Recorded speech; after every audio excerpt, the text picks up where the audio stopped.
Magandang araw po. Narito na po magiging lagay ng panahon ngayong araw ng Miyerkules, December 17, 2025.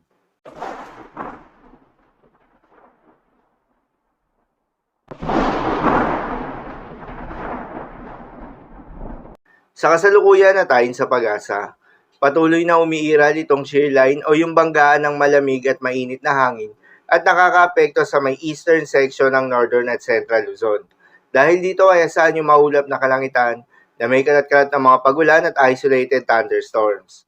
Northeast monsoon naman o hanging amihan ang nakakaapekto sa nalalabing bahagi pa ng northern Luzon at central Luzon. Dahil dito ay asahan naman yung maulap na kalangitan na may kasamang mahihina hanggang sa katamtaman ng mga pagulan. Habang muling umiiral itong Intertropical Convergence Zone o ITCZ o yung banggaan ng hangin mula Northern at Southern Hemisphere at nakakaapekto ngayon sa may Southern Mindanao. Dahil dito ay asahan naman yung maulap na kalangitan na may kalat-kalat ng mga pagulan at thunderstorms. At sa nalalabing bahagi pa nga ng ating bansa ay asahan naman yung bahagyang maulap hanggang sa maulap na kalangitan na may kalat-kalat ng mga pagulan o thunderstorms na dulot ng easterlies o yung mainit na hangin na nanggagaling sa may silangan. Magandang balita pa rin dahil ayon sa pag-asa ay wala tayong binabantayan na low pressure area o bagyo sa loob o malapit sa Philippine Area of Responsibility na maring makaapekto sa ating bansa. Para naman sa magiging lagay ng panahon ngayong araw ng Miyerkules, dahil nga sa epekto nitong shear line, asahan sa Cagayan, Isabela, Quirino, Nueva Vizcaya, Aurora at Quezon, ang maulap na kalangitan na may kalat-kalat na mga pagulan at isolated thunderstorms.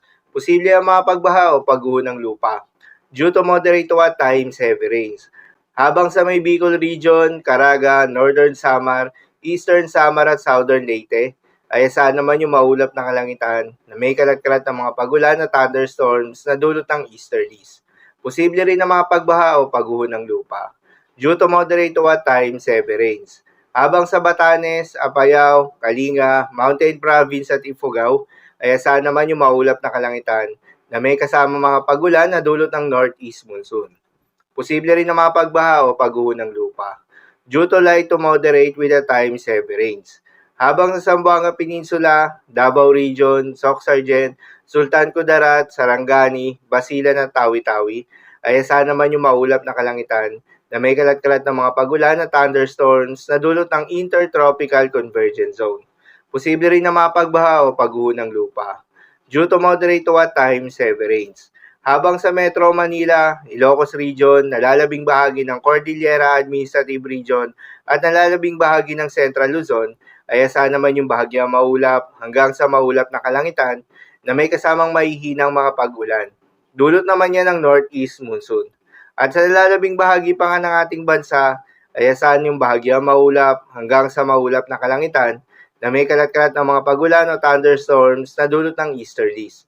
Posible rin na mga pagbaha o pagguho ng lupa during severe thunderstorms. Madalas nabobo ang mga thunderstorms na ito tuwing hapon o gabi na nagtatagal ng 1 hanggang 2 oras. Yan naman ingat sa mga posibleng banta ng pagbaha at pagguho ng lupa, lalong-lalo na sa mga lugar na inuulan na noong mga nakaraang araw pa. Para naman sa magiging lagay ng mga dagat baybayin, ayon sa pag-asa ay wala tayong nakataas na gale warning sa anumang seaboards ng ating bansa. Kaya naman malayong makakapamalaot yung mga kababayan nating mangingisda.